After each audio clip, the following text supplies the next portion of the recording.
Formed by the San Diego County Democrats for Environmental Action. We're a Democratic club with the San Diego County Democratic Party. My name is Fred Rogers. I'm the VP for Political Action, and I just want to welcome you here. We have some club information up at the table up by the door. Please feel free to come by and grab one of our brochures. Feel free to grab one of our membership forms. And I'm going to go ahead and turn this forum over to our club president, Tommy Howe, to introduce tonight's panel of speakers. Thank you. Thank you.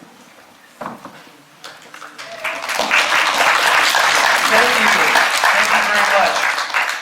My name is Tommy Howe. As Fred indicated, I am the president of San Diego County Democrats for Environmental Action. This is a wonderful turnout. We had an endorsement meeting earlier this month, and we were really beginning the process of getting this meeting together at that time. We had originally considered the idea last summer. We had some other odds and ends in the front burner, but we felt it was very, very important as an environmental organization to provide some kind of a venue to other North County, Carlsbad based individuals, environmental organizations who had some concerns about Measure A, things we've become aware of. At San Diego County Democrats for Environmental Action, we're in the midst right now of endorsement season. We have a big endorsement meeting happening next week. We had a big meeting happen, like I said, earlier in the month. So this is really wonderful that we've had this turnout tonight. And I want to say thank you to all of the North County networks who helped bring everyone out here tonight. Thank you so much for your help.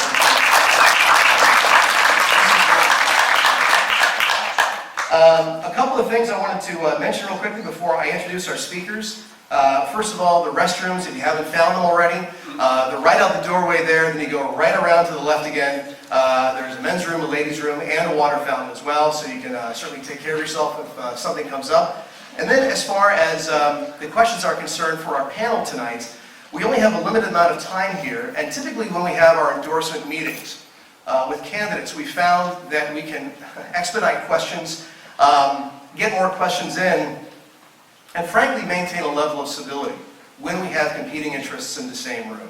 When we have a moderated forum, it tends to move things along. And in a community like Carlsbad, where you really have a large city that still feels, and in some way behaves, like a smaller city, and you have neighbors who know each other, these issues can be divisive. And so it's important that we can at least air some of these things in a manner that is pleasant, that is civil, that is respectful. That having been said, we had reached out to an individual with the Yes on Measure A campaign. Being Democrats, we're sort of had this, we're sort of fair, even when it may not be in our best interest. We have this need to be fair all the time. So we reached out to a gentleman on the Yes on Measure A campaign, and we asked him three things. We said, could you please funnel a request either to elected officials with the city of Carlsbad? Could you please funnel a request to the Yes on Measure A campaign? Or could you funnel a request to the developer and see if someone could come and join us for our meeting? The gentleman had a look at our website. It's a little dubious about Measure A, and he said, I'm not so sure about, I want to, take part in this. And we got back in touch with the gentleman, and I said, look, it's very important in situations like this that are divisive, that we have all sides being represented, or as many sides as we can, even in the limited amount of time that we have. I said that I would be happy to give you 10 minutes. I'd be happy to have you be a member of our panel, and I think it'd be a pleasant forum. I assured him that we'd be taking questions in writing. I said, no one's going to yell at you, no one's going to have a fit, no one's going to throw a Birkenstock at you. It's not going to be anything like that. And I mean that, and I understand that, the Yes on Measure A campaign, in conjunction with the developer, are having some events today. One is going on right now, so looks like we had some schedules colliding. But I wanted it to be known on the record that we had at least reached out to someone who had access to some of the different stakeholders involved. And we respect where they're at. They had some things going on. Two council people here. Oh, this is wonderful. Yeah. We're glad to have you guys here tonight. So you very good. Thank you for being here. Thank you. Thank you for being here this evening. So we have three speakers that we had booked. The last one that we had booked was earlier this week. And I'd like to introduce them right now, and I'd like to bring them up on stage. The first speaker is a Carlsbad attorney. He practices over on Palomar Airport Road. He's an expert in CEQA. Kevin Johnson, please come to the stage. Round of applause for Kevin Johnson.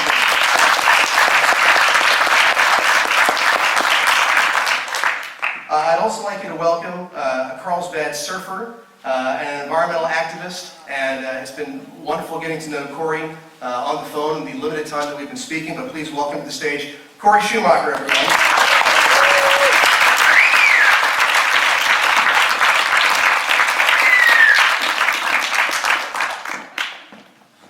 Lastly, I have to say we've been in touch with a lot of fantastic Carlsbad-based, North County-based environmental organizations.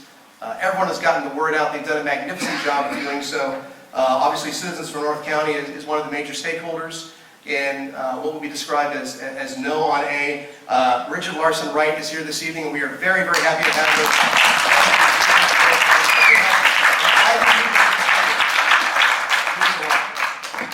Now, as far as questions go, my colleague Gary, who spoke a few minutes ago, he's in the back with the white jacket. He will come around occasionally with the large white box that you saw when you walked in, and you can drop questions in there. He'll come by and stop by the rows, and you can pass them down. And he'll come by at different times during the meeting because you might think of something that a question comes up or something. You are welcome to fill out more questions. I think with the number of people here tonight, I'm not sure if we'll get to every question, but we'll certainly try. And we'll bring the questions over while we begin the panel. But even when the panel gets underway, you can still submit a question. And so Gary, he's sort of the man on the box right now. So thank you very much for your help, Gary. I'll bring you a card. Oh yeah, if you need a card, flag Gary down and he can bring one over to you as well. Got a couple of hands over there already. So thank you everyone for coming tonight. I'd like to get our program underway. We only have a limited amount of time, but please welcome to the stage Carlsbad attorney Kevin Johnson.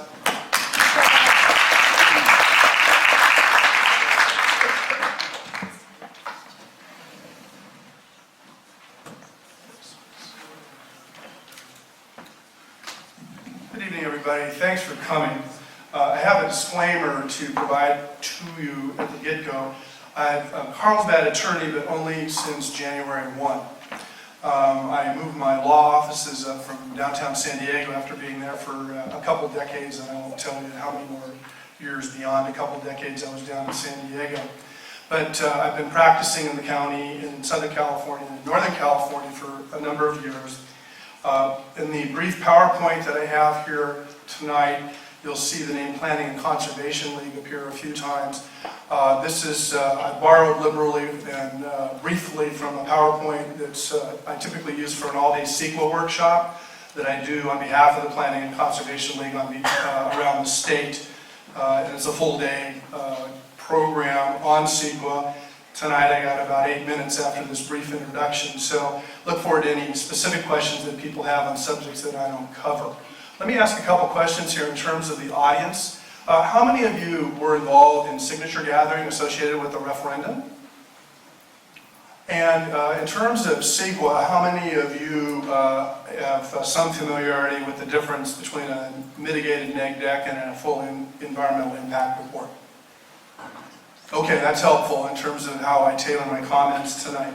Also, in terms of local involvement, I was living in Encinitas for many, many years, and I'm a founder, and I was president of the San Leon Lagoon Conservancy for about 10 years.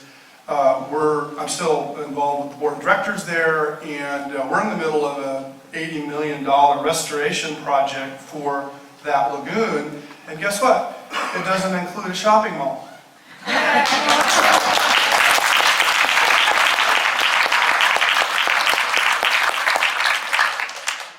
CEQA is the most conservative law on the books in the state of California, in my opinion. And I get a lot of eyebrows raised when I make that statement. But when you think about it, what CEQA says is, hey, here's the status quo. Okay, that's the whole conservative mantra. Don't change the status quo. We like the way things are. Well, CEQA says before you change the status quo, make sure you understand what the impacts are going to be. make sure you understand that if you don't require the applicant to mitigate the impacts, ultimately it's the taxpayer and the citizens and the environment that ends up paying the price. So this is one of the reasons why this end around CEQA through the initiative process is such a problem. Because if you follow CEQA properly, and let me go to another slide here and do this.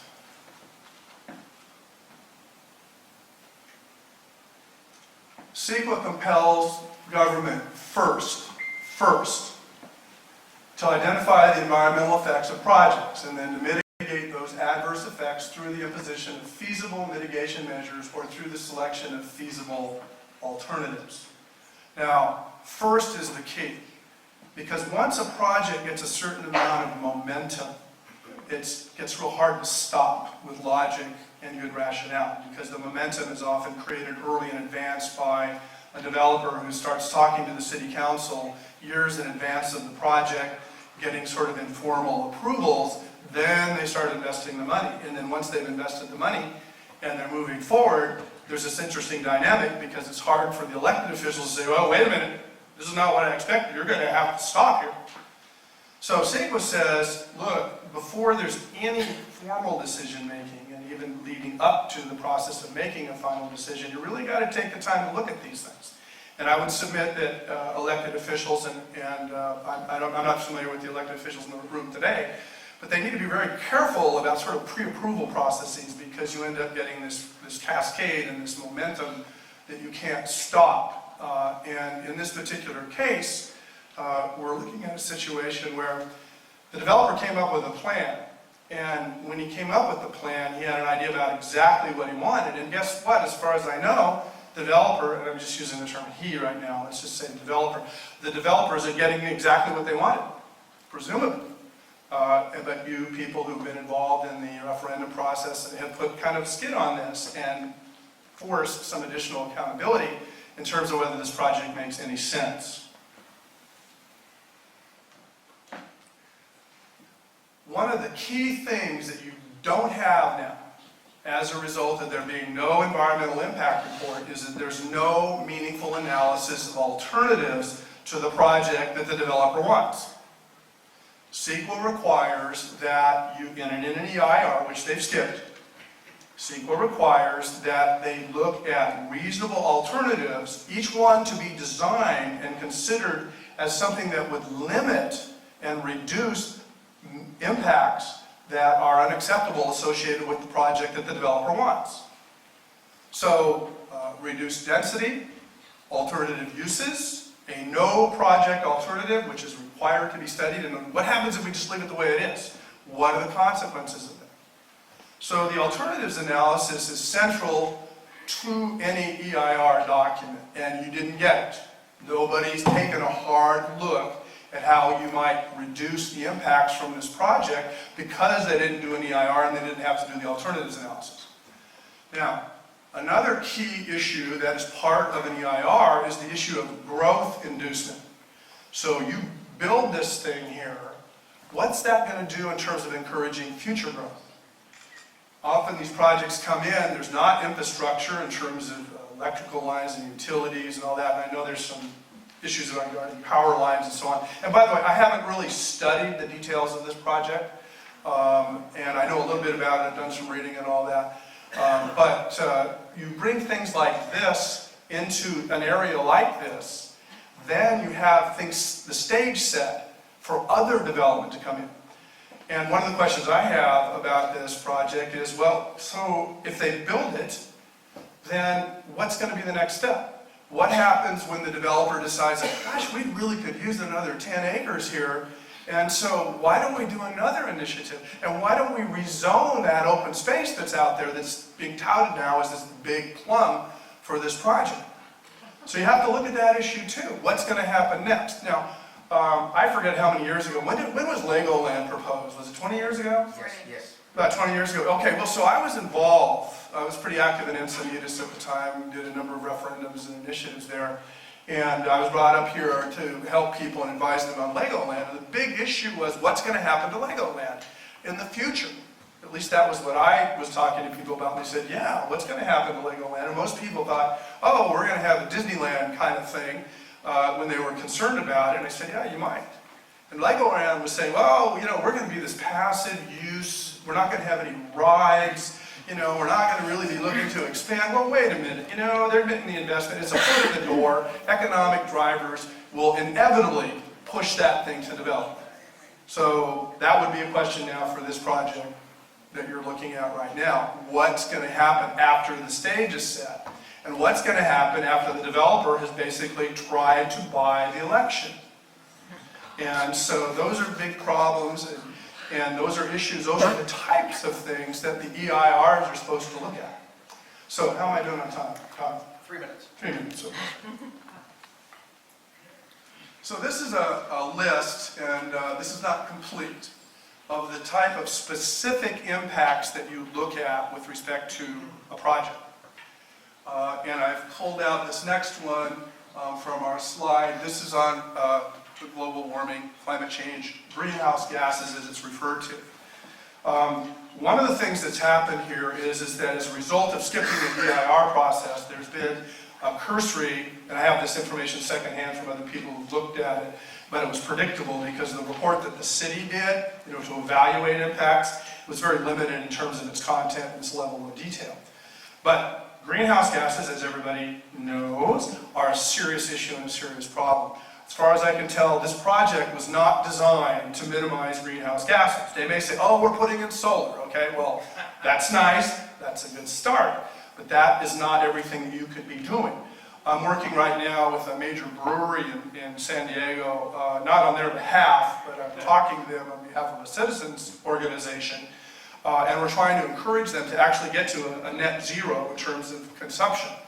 And there are all kinds of bells and whistles when you're talking about a big project that can contribute to the reduced use of power and other things like gasoline and so on, in this case because of their shipping practices and their trucking fleet and all that. So it would have been really nice if there could have been a real hard look at how this project could have been designed to really be energy efficient. Now, I'm not talking about vehicles right now, I'll touch on that in a minute, but I'm talking about everything that they could be doing in terms of the way the buildings are faced, what's on top of the buildings, what's on the side of the buildings, what's going on with the windows, everything that would be relevant to how you would build something. So by skipping an EIR, you've not looked at those things and you've missed opportunities because now's the time to require the builder to do these things. They're not going to turn around and say, oh yeah, that would have been good. Well, maybe we'll do that, next century. So it's now that, you need to look at, and you need to get the developer to be accountable now. Another thing that I would point out in terms of the EIR process, it requires that there be public comment.